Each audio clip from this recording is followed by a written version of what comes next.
What if I told you the man who sang On the Road Again once lay down in the middle of a street and wondered if anyone would miss him? We see the braids, the bandana, the easy smile.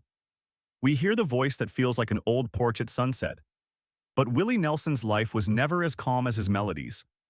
Behind the legend was a boy abandoned early, a fatherless kid in Abbott, Texas, born April 29, 1933, raised by grandparents who gave him the one thing that never left him: music.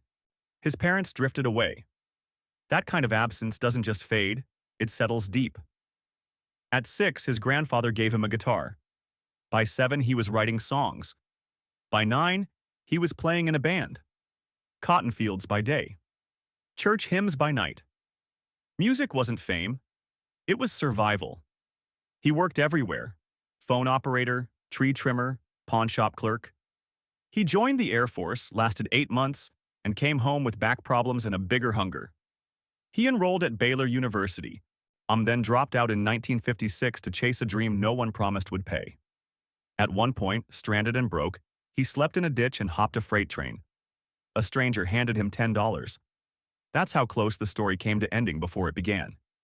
He sold Family Bible for $50, Nightlife for $150. Others made hits out of his songs: Patsy Cline with Crazy, Roy Orbison with Pretty Paper. He was famous, but not for his own voice. Imagine writing songs the world loves while you're still washing dishes to survive. There were darker nights, living in a trailer near a cemetery, drinking too much.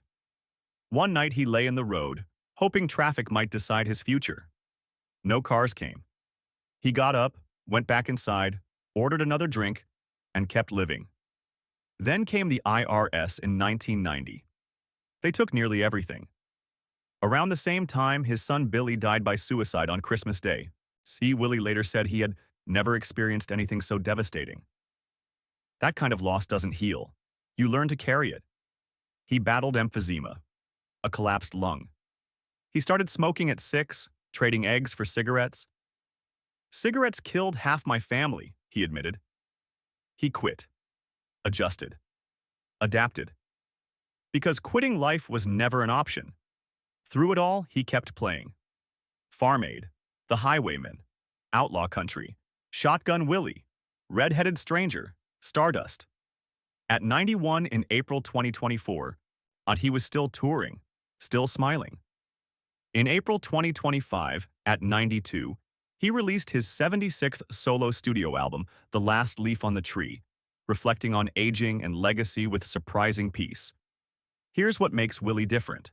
He doesn't pretend the pain wasn't there. He just refuses to let it silence him. Maybe that's the lesson. You can lose almost everything: money, friends, health, even parts of your heart, and still choose to sing the next verse. At 92, Willie Nelson isn't outrunning death. He's walking beside it, with a guitar in hand,